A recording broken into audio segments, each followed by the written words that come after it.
Cumprimento a todos os meus irmãos com a paz de Jesus. Seja bem-vindo ao estudo da lição número 7, Lei e Graça. Antes de começar, vamos orar. Pai querido que estás nos céus, aqui estamos na Tua presença, buscando a Tua graça, essa graça eterna, infinita. E pedimos também o derramamento do Espírito Santo sobre mim e sobre os meus irmãos. Que o Teu Santo Espírito abra nossa mente para compreendermos este tema da Tua palavra sobre a lei e sobre a graça. Derrama a Tua bênção respondendo os pedidos do Teu povo, pois é em nome de Jesus que pedimos. Amém. Lei e graça. Queridos, sempre existiu uma polêmica entre a lei e a graça. Muitos cristãos entendem esta relação entre a lei e a graça. Uma relação de harmonia, não de conflito. Não uma dispensando a outra. Mas muitos outros não entendem. Eles acham que lei e graça estão em conflito, estão em lados opostos, como que alguns tentando se salvar pela lei e outros tentando se salvar pela graça. Mas, queridos, não existe este conflito entre lei e graça, não na Bíblia. O verso áureo diz: não anulo a graça de Deus, pois se a justiça é mediante a lei, segue-se que Cristo morreu em vão. Gálatas capítulo 2 e o verso 1. Logicamente, Jesus Cristo é que morreu por você e por mim. A lei não podia salvar, a lei não pode salvar. Se a lei pudesse salvar algum pecador, Jesus não precisaria ter morrido na cruz. Queridos, salvação, tanto no Antigo como no Novo Testamento, só existe pela graça, pela fé em Jesus Cristo como nosso Salvador. A lei é o padrão de santidade e justiça de Deus. Violar a lei é pecado. Por isso diz na primeira carta de João, capítulo 3 e o verso 4, todo o que pratica o pecado também transgride a lei, porque pecado é transgressão da lei. 1 João, capítulo 3 e o verso 4.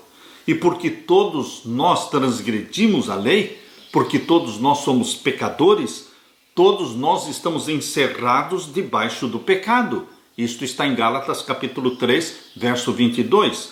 Somente a graça de Deus pode nos salvar, porque pela graça sois salvos, mediante a fé. E isto não vem de vocês, é um dom de Deus. Efésios capítulo 2, verso 8. Nesse contexto, nós temos o pequeno detalhe do sábado, o sétimo dia da semana, como parte da lei. Por várias razões, muitos cristãos estão determinados a rejeitar o sábado como um dia santo, dando todos os tipos de desculpas para justificar essa atitude para não guardar o sábado. Mas, queridos, guardar o sábado não é tentar salvar-se pela lei. Guardar o sábado não significa desprezar a salvação pela graça, o único método de Deus para salvar o pecador. Guardar o sábado é o mesmo que guardar os demais 9 mandamentos da lei de Deus. É em obediência a Deus, é um amor que nós demonstramos para com Deus, o nosso Pai, por ter nos salvado, por ter nos resgatado pelo sangue de Jesus Cristo, sem a obediência à lei. A salvação ocorre antes da obediência. Deus primeiro libertou Israel da escravidão egípcia, para depois lhes dar a lei dos 10 mandamentos no Monte Sinai. Não podemos inverter, colocando a lei em primeiro lugar. A graça, sim, está em primeiro lugar. A graça está em toda a Bíblia, desde Gênesis até Apocalipse. Em toda a Bíblia você vê a graça divina que nos salva, que nos liberta, que nos restaura, que nos faz participantes da natureza divina. Bendito seja Deus por esta graça eterna. Na parte de domingo, a lei no céu. Antes da lei ser dada para o povo de Israel no Monte Sinai, antes de Deus escrever os 10 mandamentos numa linguagem humana, em 2 tábuas de pedra, e entregar essas tábuas de pedra para Moisés ali no Monte Sinai. Antes de Deus fazer isso, a lei já existia. A lei de Deus, os 10 mandamentos, existe no céu. Porém, queridos, lá no céu, a lei não existe em linguagem humana. A lei de Deus no céu consiste em 10 princípios. Nos 10 mandamentos escritos por Deus no Monte Sinai, estão ali os 10 princípios da lei de Deus. Nós precisamos ver em cada um dos mandamentos um princípio. Quando você abre a Bíblia, aqui em Êxodo capítulo 20, abra sua Bíblia, em Êxodo capítulo 20, aqui nós vamos encontrar os 10 mandamentos na linguagem humana. Mas, queridos, os 10 mandamentos são 10 princípios. No capítulo 20 de Êxodo, verso 3, não terás outros deuses diante de mim. Qual é o princípio aqui envolvido? É o princípio transgredido por Lúcifer no céu, porque ele queria ser Deus, ele queria se colocar no lugar de Deus, se assentar no trono de Deus. Isto foi transgressão deste primeiro princípio, porque não pode existir outro Deus. Não terás outros deuses diante de mim. Agora, queridos, no segundo mandamento, não farás para ti imagem de escultura, nem alguma semelhança do que há em cima nos céus, nem embaixo na terra, nem nas águas debaixo da terra, não te encurvarás a elas, nem as servirás. Qual é o princípio aqui envolvido? Nós só podemos adorar a Deus diretamente. Você só pode adorar a Deus diretamente, não usando intermediários, não usando símbolos, não usando ídolos, sejam de pedra, ou de gesso, ou de madeira, ou de ferro, ou de ouro. Não podem ser usados. Deus quer uma adoração direta a Ele e a Ele somente. O terceiro mandamento, não tomarás o nome do Senhor teu Deus em vão. Qual é o princípio aqui envolvido? É a reverência, é o respeito para com o nome de Deus, o YHWH. E o quarto mandamento, lembra-te do dia do sábado para o santificar. 6 dias trabalharás e farás toda a tua obra, mas o 7º dia é o sábado do Senhor teu Deus. Qual é o princípio envolvido aqui no quarto mandamento? É o princípio do descanso semanal. Esse princípio do descanso semanal é um princípio eterno.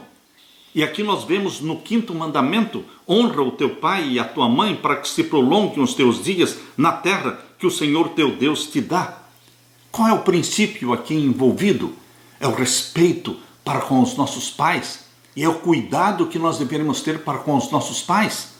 E agora o mandamento não matarás. É o princípio de respeitar a vida. A vida vem de Deus e precisa ser respeitada. E o próximo mandamento, não adulterarás. Aqui está o princípio da fidelidade, da lealdade. E então vem o mandamento, não furtarás. Aqui está o princípio da honestidade. E então o próximo mandamento diz, não dirás falso testemunho contra o teu próximo. Aqui está o princípio do falar bem, do edificar o outro. E então vem o mandamento, não cobiçarás a casa do teu próximo, não cobiçarás a mulher do teu próximo. Aqui está o princípio do contentamento com o que temos. O princípio do contentamento com o que Deus nos deu. Portanto, queridos, os 10 mandamentos já existiam no céu. Por isso que Lúcifer pecou. Se não existisse a lei de Deus no céu, Lúcifer não teria pecado. Porque 1 João capítulo 3, verso 4 diz que pecado é transgressão da lei. Se Lúcifer pecou, é porque existia a lei de Deus no céu. Porém, não na linguagem humana. A linguagem humana existe para você e para mim, para as circunstâncias de pecado em que nós vivemos no mundo. Mas os 10 princípios são eternos. Abra sua Bíblia em Ezequiel capítulo 28. Ezequiel capítulo 28 e vamos ler os versos 15 e 16. Perfeito eras nos teus caminhos, está falando de Lúcifer. Perfeito eras nos teus caminhos, desde o dia em que foste criado, até que se achou iniquidade em ti, até que se achou pecado em ti. O pecado não veio de outra galáxia, o pecado nasceu em Lúcifer. Perfeito eras, ele foi criado perfeito. Deus não criou Satanás. Deus criou um anjo perfeito, mas todas as criaturas de Deus são seres morais com livre arbítrio, liberdade de escolha.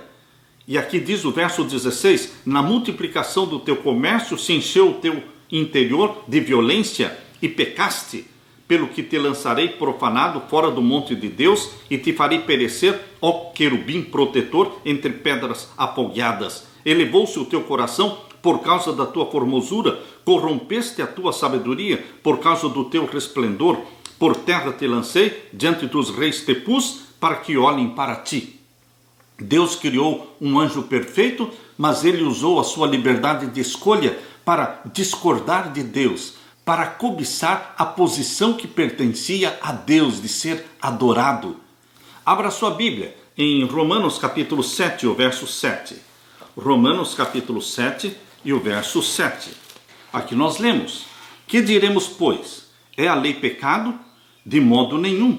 Mas eu não conheci o pecado senão pela lei, porque eu não conheceria a concupiscência se a lei não dissesse não cobiçarás. Queridos, a lei não é pecado, mas a lei revela o pecado. E foi a lei que revelou o pecado de Lúcifer no céu, porque ele transgrediu a lei de Deus. É a lei que revela o nosso pecado hoje. Quando nós transgredimos os mandamentos de Deus, nós pecamos. A vontade de Deus se expressa nos preceitos de sua santa lei. E os princípios desta lei são os mesmos princípios do céu.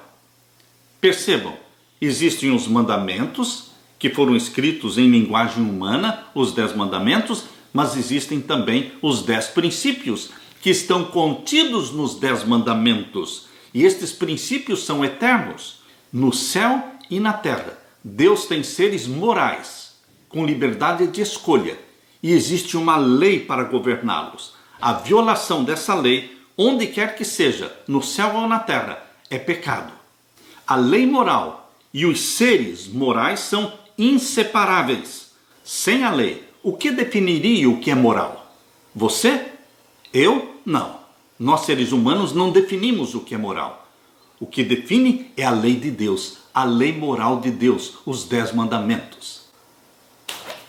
Na parte de segunda-feira, a lei em Deuteronômio. Queridos, não somente em Êxodo capítulo 20, mas também em Deuteronômio capítulo 5, ali nós encontramos os 10 mandamentos repetidos por Moisés para o povo de Deus, antes deles entrarem na terra prometida. A nação hebraica, ali na fronteira de Canaã, o povo escolhido de Deus, estava prestes a herdar a terra prometida, e Deuteronômio contém as instruções finais de Moisés para o povo de Israel antes deles possuírem a terra. Entre essas instruções estava a ordem para obedecer os mandamentos de Deus. Vamos ler Deuteronômio capítulo 4 e o verso 44. Abra sua Bíblia em Deuteronômio capítulo 4 e o verso 44. Aqui nós lemos: esta, pois, é a lei que Moisés propôs aos filhos de Israel. Ali, antes deles entrarem na terra prometida, Deus repetiu, através de Moisés, os seus mandamentos. No processo da salvação, a justificação pela fé, a salvação, ela ocorre antes da obediência. Você não obedece para ser salvo. Você obedece porque você foi salvo por Jesus Cristo. Primeiro Deus nos liberta, assim como libertou Israel da escravidão egípcia, e depois deu-lhes a sua lei. Primeiro Deus o liberta da escravidão do pecado, salva-o, resgata-o, perdoa-o, e então, depois de salvo, depois de você ser feito filho e filha de Deus, então Deus lhe dá os mandamentos e pede de você a obediência.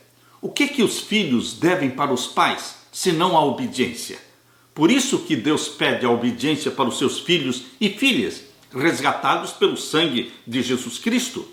Mesmo a leitura mais superficial do livro de Deuteronômio mostra como a obediência à lei era crucial para a nação de Israel. Obedecer era sua parte na aliança. Deus tinha feito muito por eles e ainda faria muito por eles, coisas que eles não poderiam fazer por si mesmos, coisas que eles não mereciam. Por isso é graça. Quando Deus faz por você aquilo que você não pode fazer por si mesmo, quando Deus faz por nós aquilo que nós não merecemos, isto se chama graça. Deus nos dando o que não merecemos. E o que Deus pediu em resposta a esta graça? Pediu a obediência. Não é diferente agora, queridos. A graça de Deus nos salva à parte das obras. Não podemos ser salvos pelas obras. Em Romanos capítulo 3, verso 28, lemos: concluímos, pois, que o ser humano é justificado pela fé, independentemente das obras da lei. A salvação vem antes da obediência à lei de Deus. E quando vem a obediência à lei de Deus? Depois de estarmos salvos em Jesus Cristo. Nossa resposta de amor e gratidão a Deus é a obediência à lei. Obedecemos à lei não em uma tentativa inútil de sermos salvos, porque ninguém será justificado diante de Deus por obras da lei, pois pela lei vem o pleno conhecimento do pecado. Romanos 3, verso 20. Mas como resultado da salvação, que tão graciosamente recebemos, vamos obedecer ao nosso Deus. Por isso Jesus disse: se vocês me amam, vocês guardarão os meus mandamentos. João capítulo 14 e o verso 15.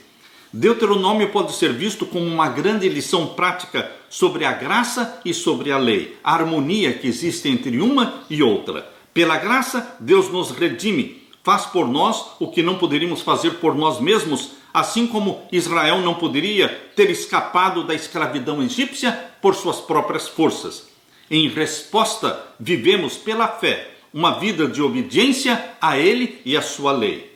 Desde a queda de Adão e Eva até o presente tempo, até o fim dos tempos, Deus tem na terra um povo que guarda os mandamentos de Deus e tem a fé em Jesus. Estas características reveladas ali em Apocalipse 14, 12. Aqui está a paciência dos santos, os que guardam os mandamentos de Deus e têm a fé de Jesus Cristo. Estas duas características pertencem ao povo de Deus não só no Novo Testamento, mas desde que Adão e Eva pecaram. O povo de Deus está caracterizado, é caracterizado pela obediência aos mandamentos de Deus e pela fé no Cordeiro de Deus que tira o pecado do mundo. Em toda a história, o relacionamento do Senhor com seu povo da aliança envolve a graça e envolve a lei. A graça nos perdoa a transgressão da lei, mas faz mais do que isso. A graça derrama sobre você o Espírito Santo, capacitando-o a obedecer os mandamentos de Deus, que se tornam alegria na sua vida. Deixam de ser pesados, porque você tem prazer em obedecer os mandamentos daquele que é o seu Pai. Você foi gerado como filho, como filha de Deus. E o que mais um filho pode fazer para agradar o Pai, senão obedecer os mandamentos do Pai? É assim que acontece. Eu amo a lei do meu Deus, do meu Pai Celestial, porque Ele me resgatou pelo sangue do seu Filho amado, Jesus Cristo. Aleluia! Na parte de terça-feira, para o seu bem, a lei de Deus não foi dada para o mal.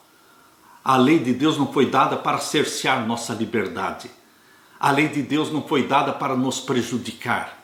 A lei de Deus foi dada para o nosso bem. Quando você olha para a lei de Deus, os 10 mandamentos, como um muro de proteção, quando você olha para a lei de Deus como uma cerca viva que está ali para nos proteger, entendemos que se permanecermos dentro deste perímetro da lei de Deus, nós, os seguidores, seremos protegidos de uma série de males que de outra forma nos alcançaria e nos destruiria. Muitos incrédulos que procuram razões para rejeitar a Bíblia, eles vêm com o pensamento, com a ideia de que no Antigo Testamento Deus era severo, vingativo e mesquinho, em contraste com o Deus do Novo Testamento, que é misericordioso, que é bondade. Isto é um tremendo engano, porque o Deus do Antigo Testamento é o mesmo Deus do Novo Testamento.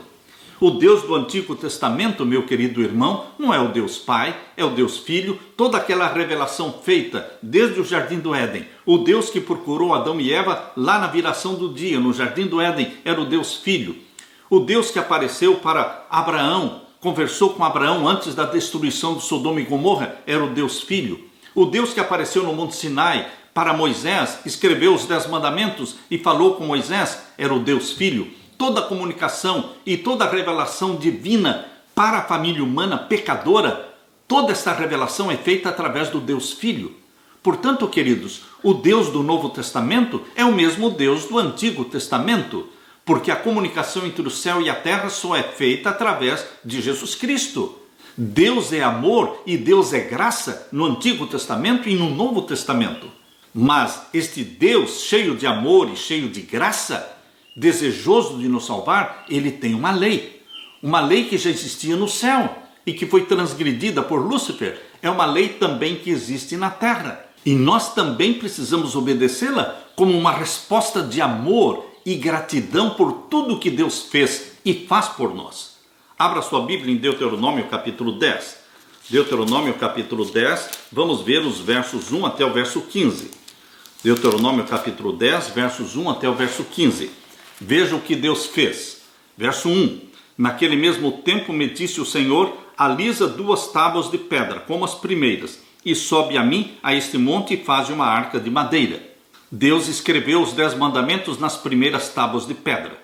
Moisés quebrou estas tábuas de pedra quando viu o povo dançando e se banqueteando ao redor do bezerro de ouro. Deus agora pede para Moisés preparar outras 2 tábuas de pedra.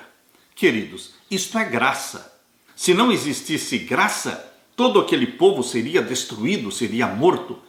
Mas Deus perdoou aquele povo pecador, aquele povo que estava adorando o bezerro de ouro.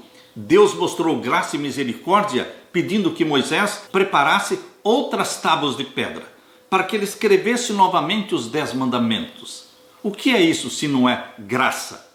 Por isso diz aqui o verso 2: e naquelas tábuas escreverei as palavras que estavam nas primeiras tábuas que quebraste, e as porás na arca.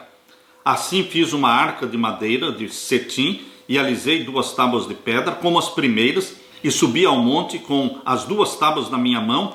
Então escreveu nas tábuas conforme a primeira escritura os 10 mandamentos, que o Senhor vos falara no dia da congregação, no monte do meio do fogo, e o Senhor mas deu a mim. E virei-me e desci do monte, e pus as tábuas na arca que fizera, e ali estão como o Senhor me ordenou. Moisés colocou as 2 tábuas de pedra, os 10 mandamentos, dentro da arca. A arca do concerto, a arca da aliança. Esta arca tinha uma tampa. A tampa que cobria a arca da aliança era chamada de propiciatório. Queridos, propiciatório é o lugar em que se faz propiciação pelos nossos pecados. A misericórdia de Deus, a graça de Deus estavam ali representadas pelo propiciatório. Percebam a perfeita harmonia que existe entre a lei que estava dentro da arca e o propiciatório, que representa a graça divina que estava sobre a lei. Bendito seja Deus por sua graça. Se não fosse a graça divina, todos nós estaríamos perdidos. Por isso, queridos, no sistema do Antigo Testamento, do santuário terrestre, existia a morte do cordeiro. O cordeiro era morto todos os dias, às 9 da manhã e às 3 da tarde. Todos os dias existia este sacrifício contínuo no santuário da terra.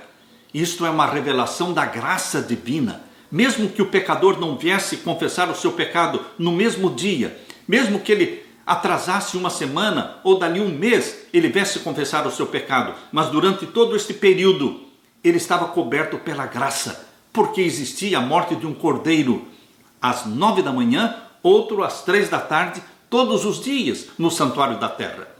Isto é graça. Há pessoas que enxergam no sistema do Antigo Testamento somente a lei. Eles não têm olhos abertos para a graça divina revelada no sistema do santuário terrestre.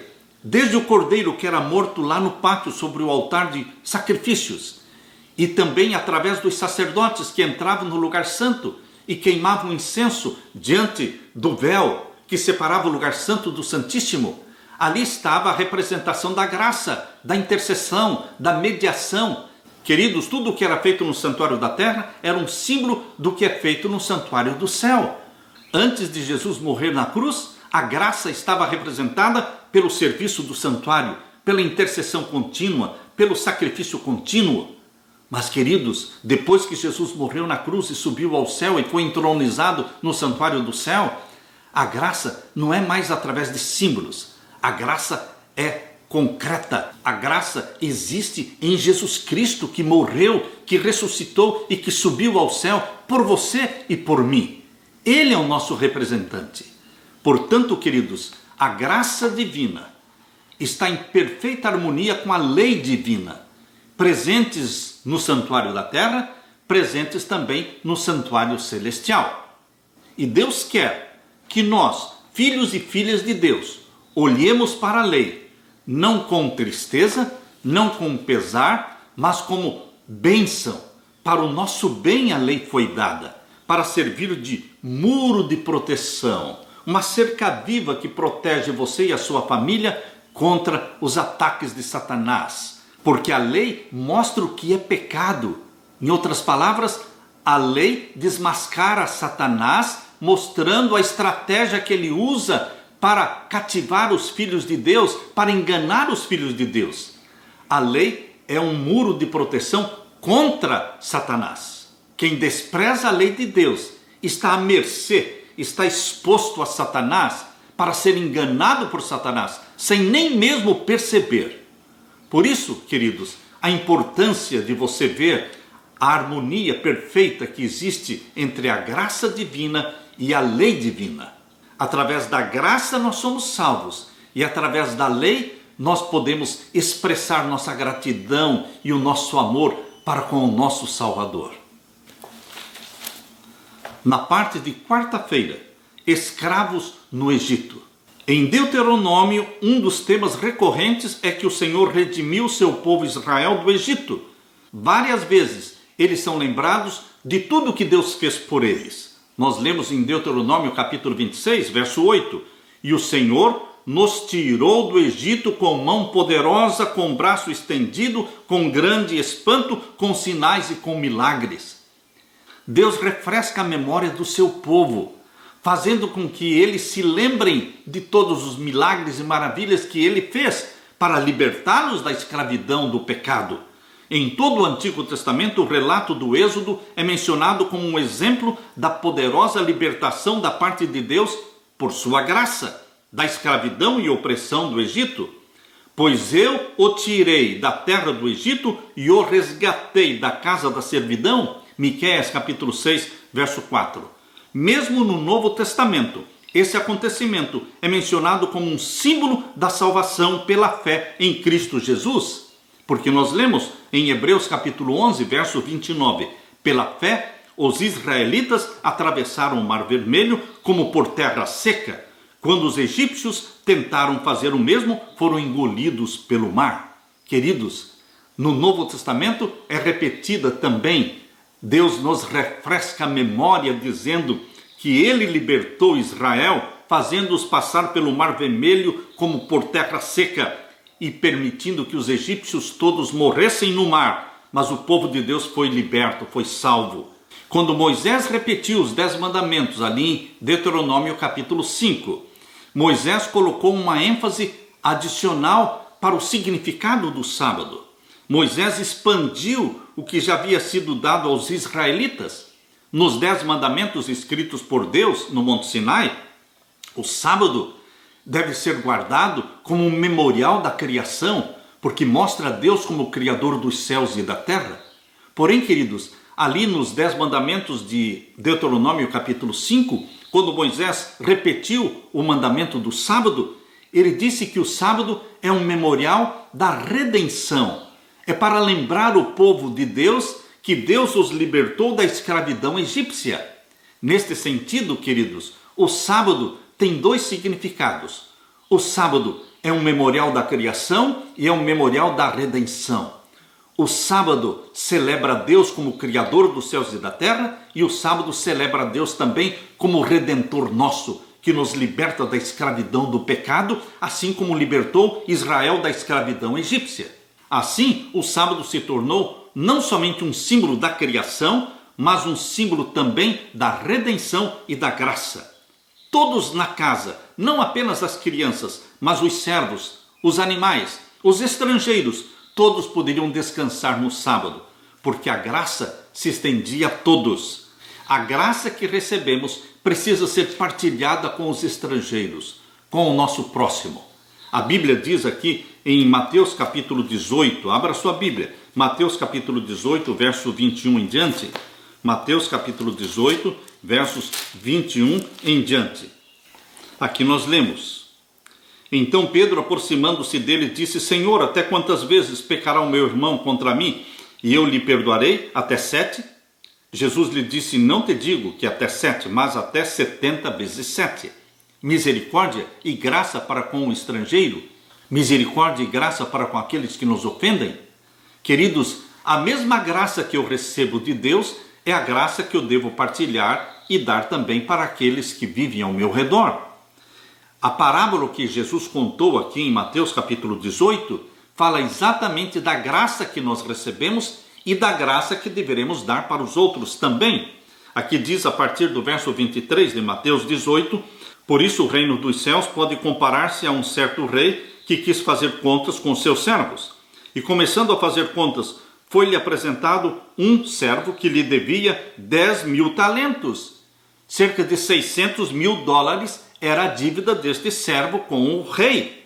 E não tendo ele com o que pagar, o seu senhor mandou que ele, a sua mulher e seus filhos fossem vendidos com tudo quanto tinham, para que a dívida se lhe pagasse.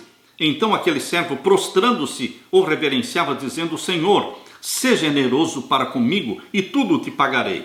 Então o senhor daquele servo, movido de íntima compaixão, soltou-o e perdoou-lhe a dívida. Isto é graça, graça recebida, graça outorgada. Mas este servo da parábola não usou de graça para com o outro que também tinha uma dívida com ele. Verso 28. Saindo, porém, aquele servo encontrou um dos seus conservos que lhe devia somente 100 dinheiros, ou seja, era uma dívida pequena, e lançando mão dele, sufocava-o, dizendo: paga-me o que me deves. Queridos, exatamente porque ele não usou de misericórdia, não usou de graça para com aquele que lhe devia, Deus também disse: eu também não vou perdoar você, porque você não perdoou o seu próximo. A graça que nós recebemos de Deus é a mesma graça que nós deveremos partilhar com os outros. Na parte de quinta-feira, não por causa da sua justiça. A graça existe não porque nós merecemos, mas a graça pode ser bem definida como uma dádiva imerecida. É usar de misericórdia para com aqueles que não merecem. Isto é graça. O tema da justificação pela fé é central na religião cristã e bíblica. O que diz a Escritura? Em Romanos capítulo 4, verso 3, diz assim: Abraão creu em Deus, isso lhe foi atribuído para a justiça. Ellen White expressou isso da seguinte forma: o que é justificação pela fé? É a atuação de Deus abatendo até ao pó a glória do homem e fazendo por ele aquilo que não está em sua capacidade de fazer por si mesmo. Quando o homem percebe sua insignificância, então está preparado para ser vestido com a justiça de Cristo. Quando nos reconhecemos incapazes de obediência, de guardar os mandamentos de Deus, quando nos reconhecemos pecadores, então, queridos, estamos preparados para que Deus use conosco de graça, que nos dê o perdão, use conosco de misericórdia. Ao considerarmos quem é Deus, um ser santo, em contraste com quem somos nós, seres profanos, seria necessário um incrível ato de graça para nos salvar. Esse ato de graça aconteceu na cruz do Calvário, quando Jesus Cristo, o inocente, morreu pelos pecados dos culpados. Abra sua Bíblia e vamos ler Deuteronômio capítulo 9 e os versos 1 até o verso 6. Deuteronômio capítulo 9 e os versos 1 até o verso 6. Aqui nós lemos: Ouve, ó Israel, hoje passarás o Jordão para entrar e possuir nações maiores e mais fortes do que tu, cidades grandes e muradas até aos céus. Um povo grande e alto, filhos de gigantes, que tu conheces e de que já ouviste, quem pararia diante dos filhos dos gigantes? Sabe, pois, hoje que o Senhor teu Deus, que passa diante de ti, é um fogo que consome, e os destruirá, e os derrubará de diante de ti, e tu os lançarás fora, e cedo os desfarás, como o Senhor tem dito.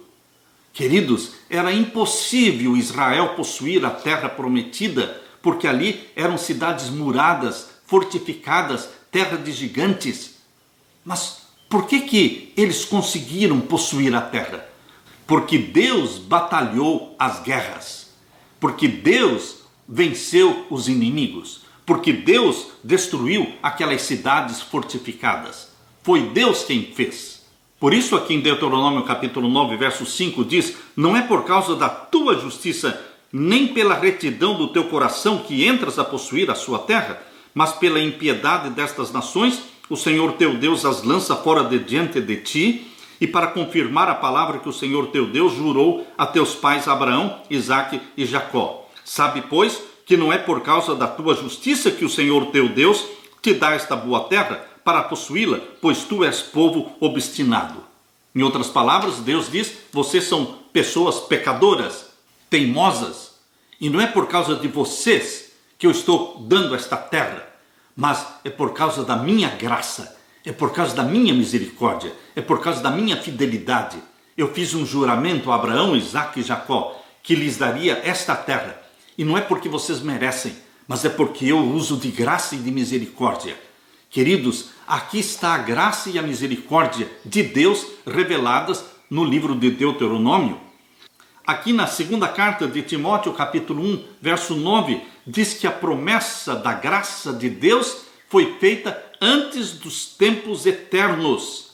Queridos, antes de Adão e Eva pecarem, já existia a graça disponível. Jesus Cristo se prontificou a morrer pela família pecadora antes de Adão e Eva pecarem. Por isso, quando Adão e Eva pecaram, um cordeiro foi morto lá no jardim do Éden, simbolizando o cordeiro de Deus que tiraria o pecado do mundo. Queridos, a graça nos traz a salvação. A lei de Deus e os seus mandamentos não são os meios da nossa salvação, mas são sim resultado da nossa salvação. É uma alegria, meu querido irmão, minha querida irmã. É uma alegria, é um privilégio podermos obedecer um Deus que nos ama. Um Deus que usou de tanta misericórdia para conosco. O inimigo de Deus, que se rebelou contra a lei de Deus lá no céu, ele tem usado a mesma estratégia, o mesmo artifício, enganando as pessoas para anular a lei de Deus na terra. O único verdadeiro detector do pecado, o padrão da justiça, é a lei de Deus. Anulando a lei de Deus, você não detecta o pecado, porque é a lei de Deus que diz o que é pecado. 2 trilhões de galáxias brilham no cosmos. 100 bilhões de estrelas compõem cada galáxia. 2 trilhões de galáxias com 100 bilhões de estrelas em cada uma chega a 200 sextilhões de estrelas. A nossa mente não alcança tudo o que isso significa. Um princípio da existência diz que quem concebe e cria algo deve ser maior e transcender o que concebeu e o que criou. Sim, queridos, nosso Deus é muito maior do que estes 200 sextilhões de estrelas. O Criador do cosmos. Ele se tornou um de nós. João 1,14. E o Verbo se fez carne e habitou entre nós. E nós vimos a sua glória como a glória do unigênito do Pai. Isto é graça. O Criador do cosmos, destes 2 trilhões de galáxias, ele se tornar um de nós para nos salvar. O que é isso se não for a graça divina? Queridos, considerando que Deus é o Criador de todas as estrelas e de tudo mais, que ato impressionante ele fez? O Senhor se diminuiu, tornou-se um bebê, viveu uma vida sem pecado, morreu na cruz, suportando a punição pelos nossos pecados e nossa maldade, para que pudéssemos ter a promessa da vida eterna. Diante de nós está esta verdade. A graça nos foi dada em Jesus Cristo ali na cruz. E o que Deus pede de você? De tudo o que se ouviu, a conclusão é: tema a Deus e guarde os seus mandamentos, porque este é o dever de todo homem. Eclesiastes capítulo 12, verso 13. O resumo de tudo, diz aqui em Eclesiastes capítulo 12, verso 13, é que você tema a Deus. O que é temer a Deus? Reverenciar a Deus, obedecer a Deus. Tema a Deus e guarde os seus mandamentos, porque este é o dever de todos os que foram resgatados pelo sangue de Jesus. Você foi resgatado pelo sangue de Jesus. Queridos, em resposta a esta graça infinita, vamos ser obedientes. Pelo poder do Espírito Santo que em nós habita, pelo poder do Espírito Santo que em nosso coração escreve os mandamentos de Deus, vamos servir com alegria e obedecer com alegria. Que Deus derrame sobre você o Espírito Santo. Que Jesus dê para você a paz que só Ele tem para dar. Amém.